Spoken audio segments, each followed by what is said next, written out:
লাট্টু পিকোকে বলছে পাকে তো এখনো বলাই হয়নি, আমাদেরকে একজন তুলে নিয়ে গিয়েছিল আর মাম্মি একটা বিয়ে বাড়িতে গিয়েছিল। পরশুরাম বাজারে যাচ্ছে কিন্তু লাট্টু খুব বায়না করছে, পা আমি বাজারে যাব তোমার সাথে। তটিনী বলছে তুই বাজারে গিয়ে কী করবি? বলছে আমি পায়ের ব্যাগ ধরবো। তটিনী বলছে জানিস পায়ের ব্যাগের আজকে কত ওজন হবে?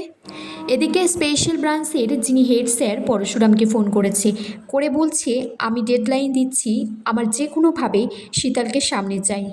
তখন তটিনীর মা তটিনীকে ফোন করে বলছে তুই তো কোনোবার ফোটায় আসিসনি, বাবিন বলছিল ফোটা নেবে, তোরা সবাই চলে আয়, খুব ভালো লাগবে।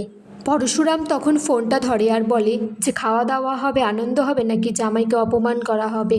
এদিকে পরশুরাম কর্ণ চ্যাটার্জিকে ফোন করে বলে আমি আপনাদের সমস্ত র্যাকেটের ব্যাপারে জানি।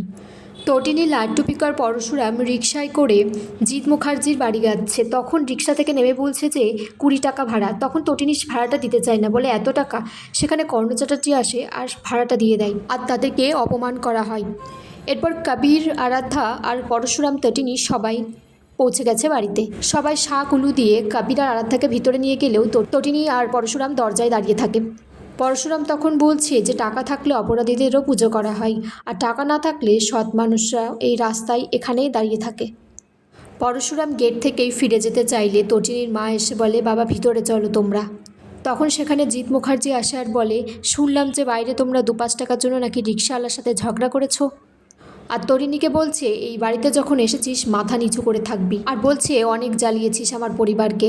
তখন তটিনীর মাকে বলে বৌদি ওদের ফোটার ব্যবস্থা আলাদা করে করবে।